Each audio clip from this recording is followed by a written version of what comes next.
मुझसे जुड़े रहने के लिए मेरे चैनल को सब्सक्राइब करना ना भूलें।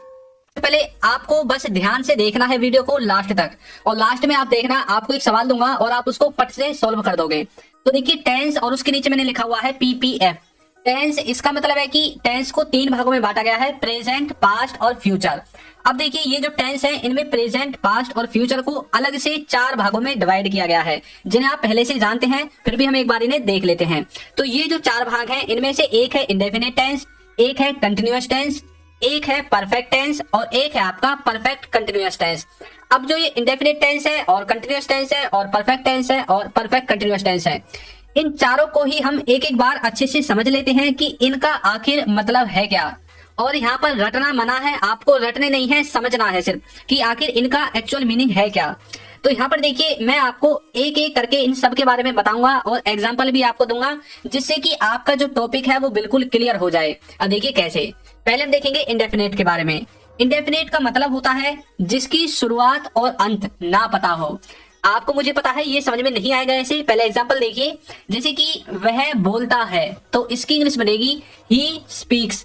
अब ये कैसे बनी, इसका स्ट्रक्चर मैं आपको इसके बाद बताऊंगा, लेकिन यहाँ पर गौर करने वाली बात ये है, वह बोलता है। अब हमें ये नहीं पता कि वह कब से बोलता है और कब तक बोलता रहेगा, तो इसलिए मैंने आपको बोला इंडेफिनिट के अंदर वो वाले सेंटेंसेस आते हैं जिनके अंत और शुरुआत के बारे में हमें ना पता हो। जैसे कि वह स्कूल जाता है, अब ये नहीं पता कि कब से स्कूल जाता है और कब तक जाता रहेगा। वह पढ़ता है, वह खेलता है, वह सोता है, सूर्य पूर्व दिशा से उगता है, तो ये नहीं पता कि कब से ये कार्य हो रहे हैं और कब तक होते रहेंगे। तो इस तरह के सेंटेंसेस को हमें रखना पड़ता है इंडेफिनिट में।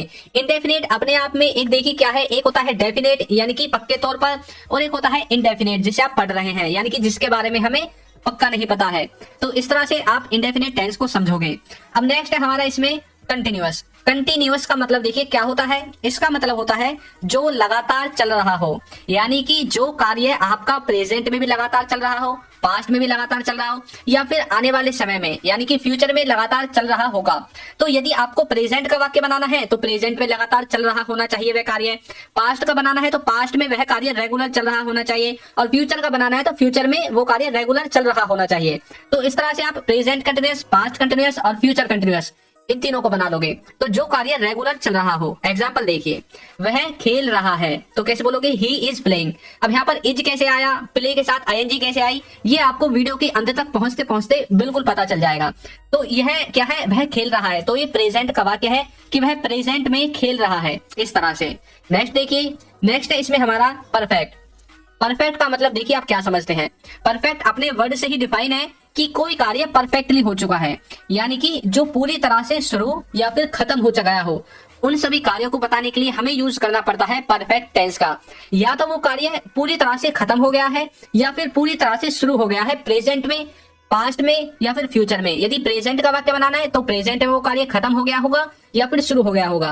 अगर फ्यूचर का बनाना है तो यही शुरू और खत्म फ्यूचर के लिए होंगे, और यदि पास्ट का वो वाक्य है तो पास्ट में ही खत्म हो गया होगा या फिर पास्ट में ही शुरू हो गया होगा। इस तरह से आपको परफेक्ट को समझना है। अब देखिए कैसे, वह खा चुका है, तो इसकी जो इंग्लिश है बनेगी ही हैज ईटन, वह खा चुका है, इस तरह से।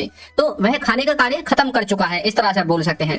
अब नेक्स्ट है हमारा परफेक्ट कंटिन्यूअस। इसका मतलब होता है परफेक्ट प्लस में कंटिन्यूअस, यानी कि इसमें परफेक्ट का कुछ भाग यूज होगा और कुछ कंटिन्यूअस टेंस का भाग यूज होगा, तभी तो मिलकर बना है परफेक्ट कंटिन्यूअस। यानी कि परफेक्टली पास्ट में या प्रेजेंट में शुरू भी हो चुका है और वो कंटिन्यूटी में भी है। जैसे कि वह सुबह से खेल रहा है, अब यहाँ पर क्या है, उसने ये कार्य पास्ट में यानी कि सुबह शुरू कर दिया और अब भी यह चल रहा है, कंटिन्यूअस में है, तो कैसे बोलोगे, he has been playing since morning. इस तरह से आप इसे समझोगे। तो यानी कि जब कोई कार्य पास्ट से शुरू हो या फिर प्रेजेंट से ही शुरू हो, यदि प्रेजेंट का वाक्य है, पास्ट का वाक्य है तो पास्ट से शुरू होगा और रेगुलर चल रहा है, तब आपको यूज करना है परफेक्ट कंटिन्यूअस का। तो आपको ये चारों चीजें अच्छे से समझ में आ गई हैं। अब हम बात करते हैं इनके स्ट्रक्चर के बारे में। तो देखिए इनके स्ट्रक्चर में आपको मैंने एक स्क्रीन पर दिखा दिया है, एक जो टेबल है, यहाँ पर पहला है स्ट्रक्चर और दूसरा है हेल्पिंग वर्ब। अब जो स्ट्रक्चर है इसमें सिंपल टेंस में ये वाला स्ट्रक्चर यूज होगा, यदि आपको नेगेटिव बनाना है तो ये वाला स्ट्रक्चर यूज होगा, और यदि आपको इंटरोगेटिव बनाना है तो आपको इस वाले स्ट्रक्चर को यूज करना है, और इंटरोगेटिव नेगेटिव के लिए इस वाले स्ट्रक्चर को यूज करना है।